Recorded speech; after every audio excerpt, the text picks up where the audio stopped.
Hi friends, welcome or welcome back. My name's Angel, and today, once again, we're going to be delving into some DIY Christmas goodness. From Pottery Barn inspiration to MCGEE & Co. There are some fantastic things out there that I think we can DIY for just a little bit less. So let's get started. When you're out thrifting for seasonal decor, don't overlook the everyday items such as these canisters. I thought these would be beautiful in a white kitchen, just adding this color of the burgundy, which has been trending very much, or kind of this dark red color this year, as well as the pomegranates on the canisters. This item would be something that you could use now and year round.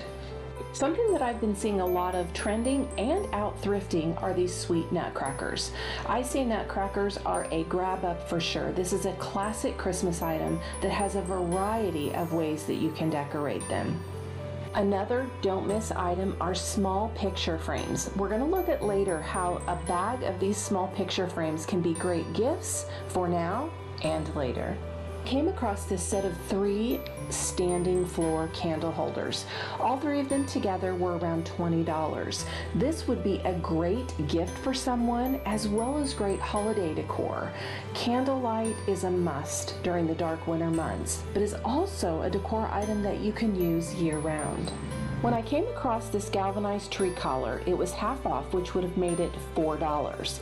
I purchased a large galvanized tree collar a couple of years ago, and I gave it a fresh coat of black paint and a little rub and buff.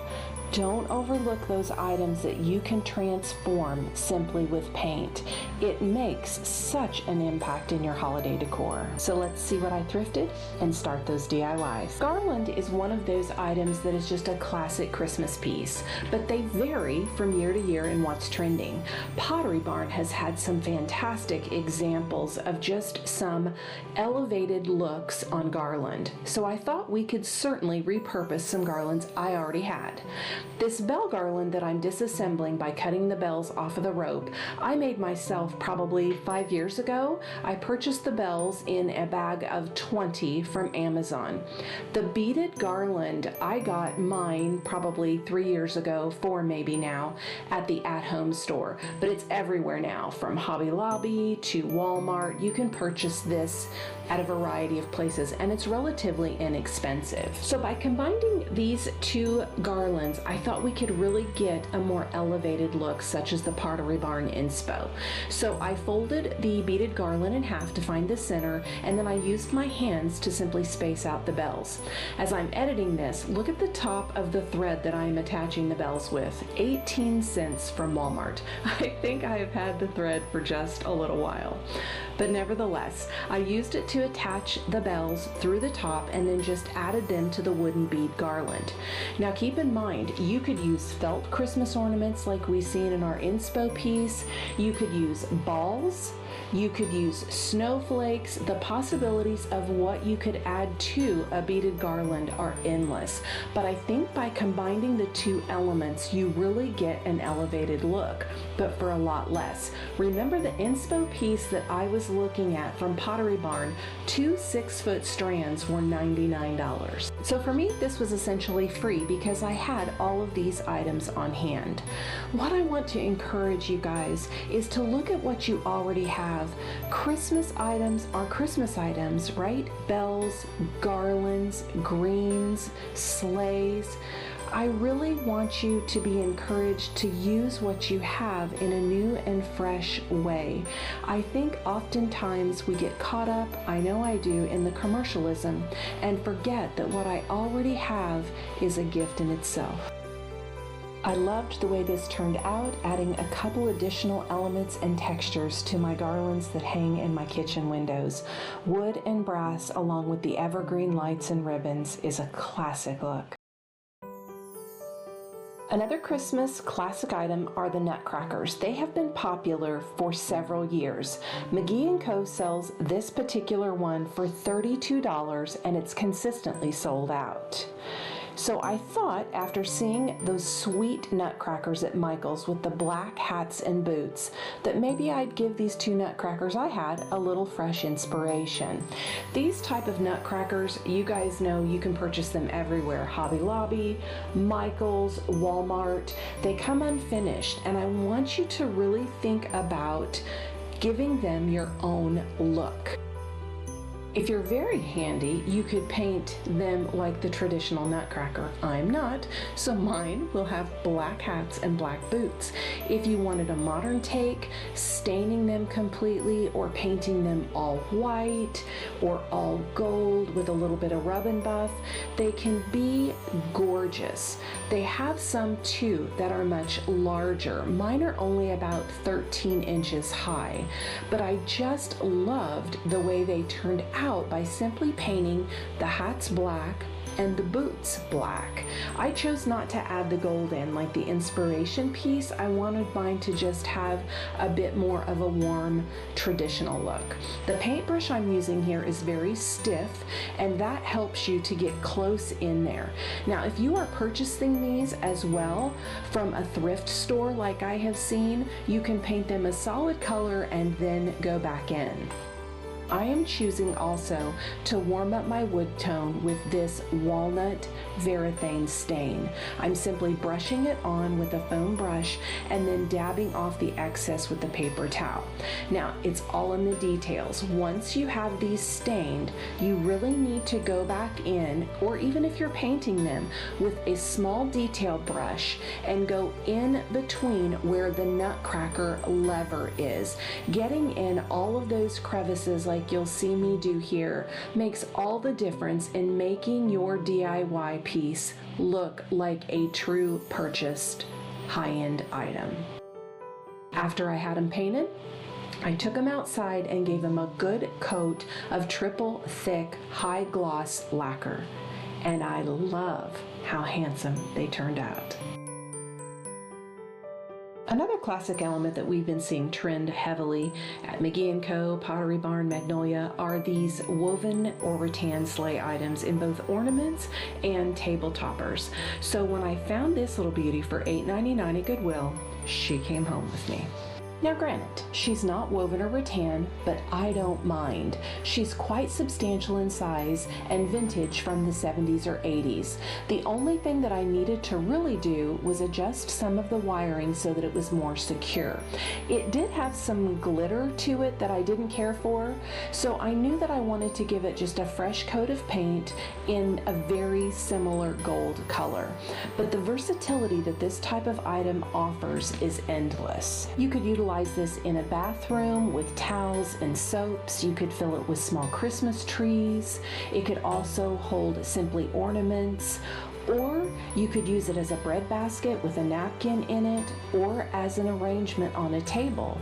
Or it could be used simply as a gift basket loaded with items for your special someone. After I had it painted, I chose to bring it inside and utilize two colors of rub and buff on a dampened sea sponge. I used antique gold and European gold and just lightly tapped on to give it a bit more dimension. And this is how it turned out.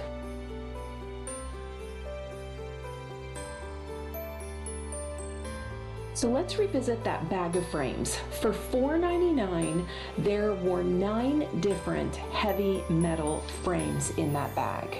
MCGEE & Co. and Magnolia have shown us some beautiful gold frame ornaments, but oftentimes they're upwards of $10 a piece. So this was a quick and easy DIY. I cleaned up the little picture frames, selected the photo that I wanted to include, and we were good to go. Now on these particular frames, I chose to remove the back easel part because they are old and the plastic was aged. And if I'm going to give this as a gift, I want to make sure that there aren't any broken pieces though, things that could come off later. I pulled out some red velvet ribbon that I had on hand and used a small screwdriver just to feed it through the ornamentation or filigree on the top of the frame. That's how I'm going to use it as an ornament hanger. Now the versatility of these little frames comes in here. Obviously you can utilize it as an ornament, or if it was a rectangular frame, you could add a gift card to it, and then the recipient could put in their own photograph later. These also make great gift basket or simply gift tags with a picture of the recipient or their initial or name. These could also be used as napkin holders with the recipient's name. But this is how they turned out for me. Another option is also utilizing these as a stocking gift tag. Let me know in the comments below how you would utilize a little frame Christmas ornament like this. Christmas wreaths are a classic, so I thought that I would DIY a MCGEE & Co. Christmas wreath. I wrapped an existing wreath around the top with this jute rope, simply going round and round and tacking the loop with glue similar to what we did previously. Then I pulled out these bells that I've had for several Christmases. I bought them in Hobby Lobby's crafting department, so they were already this gold color. I utilized 2 colors of gold rub and buff and put it on in this sponging motion, just exactly like I did on our sleigh previously. I wanted to add a little bit more dimension with the gold to get a vintage or antiqued look that we see on so many of the bell cascades. Once I dabbed all of that on, I simply let the bells dry. At that point, I went back in with a little bit of ebony rub and buff, focusing on the top rim and the bottom rim of the bell. So that left us with stringing up our bells. I utilized the same jute rope and tied the top of the bells with a knot. I then went in and put a dab of hot glue just to help keep that knot secure and keep it from slipping off once the bell cascade had been hung. Then I cut about a 6-inch strip of jute, and I began to lay out my bells so that I could determine how I wanted them to cascade. I had a large bell and a smaller bell for a total of 5 altogether. Once I determined exactly how I wanted the bells to lay out or cascade from the wreath, then I knew that I would be able to secure all 5 independent strands from the bells together. I took that 6-inch additional piece and wrapped it around all 5 strands, adding a dab of hot glue as I went around. I wanted to make sure that that securing piece around all 5 strands stayed intact and was very stable. Once I had that stabilized and wrapped around tight, as you can see here, I went in and trimmed 4 of the 5 rope tops from each bell, leaving the longest strand loose, because that is what I'm going to use to make my bell loop. So I looped that additional strand around to the back of the bell cascade grouping. I hope that makes sense. And I utilized a dab of hot glue to keep, again, that loop intact. Once I had that loop on the back intact, that left about a 2 or a 3-inch tail still from that existing piece.